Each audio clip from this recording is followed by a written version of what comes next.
Welcome back to The Deep Dive. We're the show that helps you really dig into complex topics and get the core understanding fast. That's right. Today, we're looking at a pretty significant professional disruption, really a major career pivot for an athlete.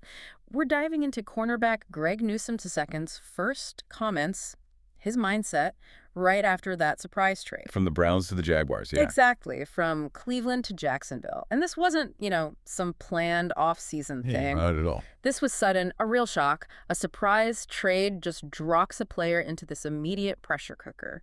New team, new city, new playbook, all at once. Yeah, it's a lot to handle. So our mission here is to really analyze that immediate reaction. What's his motivation?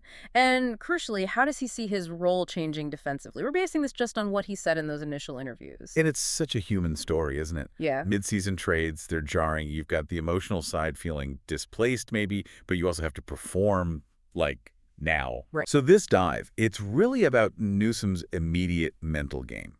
What did he focus on first? How's he planning to, just cope with the chaos? Okay, let's unpack the timeline then, because it sounds pretty wild. He wasn't just sitting by the phone waiting. Yeah. The sources say he found out around 11 p.m., and get this, he was on the game. Playing video games. Yeah, playing video games, probably unwinding, and bam, his agent calls with career-altering news. It just shows you, doesn't it, how little control players sometimes have. 1 minute, you're chilling, totally switched off. The next, your whole life, professional and personal, is getting flipped by one phone call. That's a shockwave, right? Especially late at night like that. Totally. But his reaction when the agent pitched the Jacksonville move, it was instant. Yeah, what did he say? Just let's do it right away. Enthusiastic. Wow. Okay, so that energy, that suggests he was maybe ready for change, or at least open to it. Could be. And speaking of change, the new environment, Florida isn't completely alien territory for him. Right, he has some history there. Yeah, he mentioned being in Jacksonville briefly for preseasons, his rookie and second year. But he also brought up a deeper connection back to high school ball. IMG Academy. Exactly, IMG Academy in Bradenton. It's a small thing, maybe, but knowing the state, the climate, the football culture there, it probably takes one little bit of stress off the pile. Every little bit helps in that situation, I'd imagine. Yeah. Because the trade happens at 11 p.m., but the clock starts ticking immediately, right? Instantly. The focus has to shift from, wow, I got traded, to, okay, we have a game. And he zeroed right in on that. His stated goal, beat Seattle. And the only way he can help with that is getting the playbook down as fast as I can so we can get a win. That is just immense pressure. How do you even download an entire NFL defensive scheme in, a couple of days? Well, he seems to be leaning on his smarts here. He actually said, I'm a Northwestern man, so I pride myself on my brain, so I'll be all right. Huh. Okay. Using that Northwestern degree as a shield. But it makes sense, right? He's framing it as an intellectual challenge. He's not saying I'm fast enough or I'm strong enough. He's saying I'm smart enough. Yeah. And at a school like Northwestern, you do learn to process huge amounts of complex information under pressure. So maybe that skill, that ability to learn and systemize quickly, is exactly what you need here. But is that confidence or maybe a bit of bravado kicking in under pressure? I mean, the ability to learn fast under stress is definitely a pro trait in any field. Sure.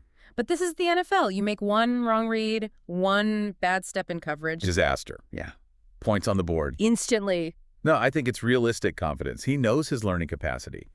And maybe why he's so eager to learn it fast is because what's in that playbook is exciting for him. Ah, okay. So that takes us to the scheme change. Exactly. The defensive shift. Yeah. This seems like a really big deal for him. Maybe the key strategic upside of the whole trade. All right, let's break that down a bit. For listeners who aren't, deep into defensive schemes, what's the core difference? Where he was versus where he is now. Okay, so in Cleveland, he played in Jim Schwartz's defense. People call it the Schwartz defense. Okay. It's known for being aggressive up front, relies heavily on the defensive line getting pressure, and for the defensive backs, that often means a lot of isolated coverage. Newsome himself said he played a lot of press man. Can you quickly explain press man and why that impacts, say, interceptions? Sure. Press man means you're lined up tight, right on the receiver at the snap. Your job is basically to shadow that one guy, disrupt his route, stay with him. So your back is to the quarterback a lot. Often, yeah. Your focus is entirely on that receiver. It's demanding, you need great technique. Yeah. But you're not really reading the quarterback's eyes or the overall play developing downfield as much.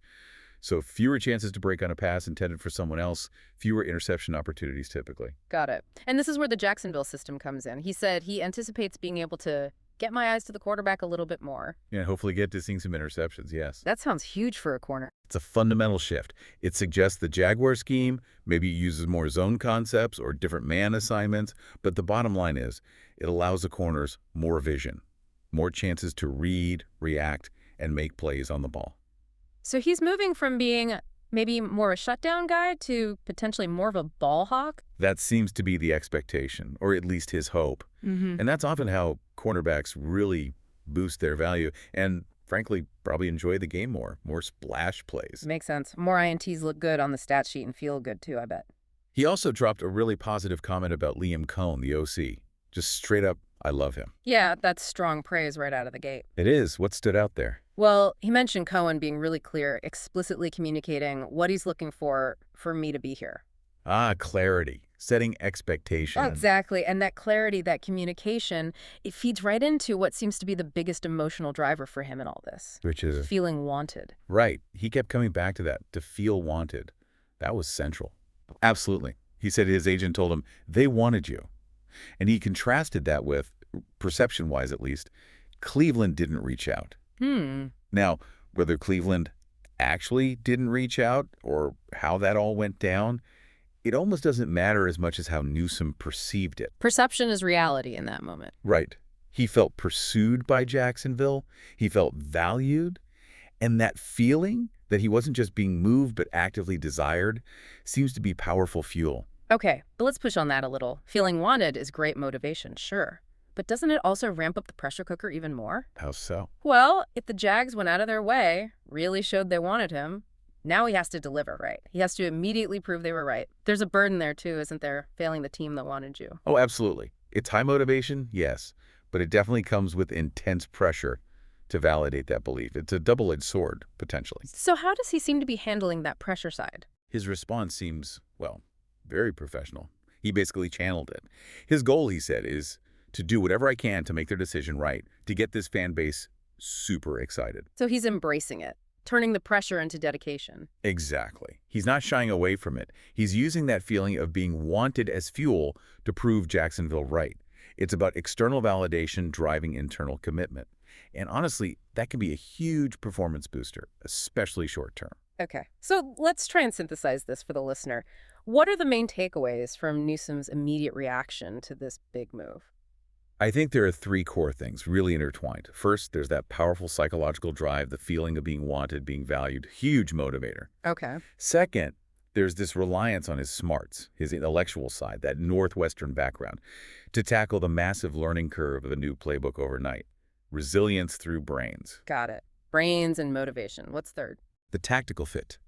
He clearly sees the new defensive scheme as an upgrade for him, moving away from constant press man towards a system where he can use his vision, read the QB, and hopefully get more interceptions, more playmaking potential. Right. So it seems like a potentially great setup. Intellectually ready, emotionally fired up, and stepping into a scheme that might suit his playstyle even better. Seems that way from his initial comments, yeah. So here's the final thought to leave you with.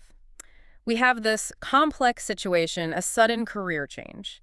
How much of a player's success in a spot like this hinges on the X's and O's, the tactical fit, getting his eyes to the QB, versus the purely psychological side, that powerful feeling of being wanted?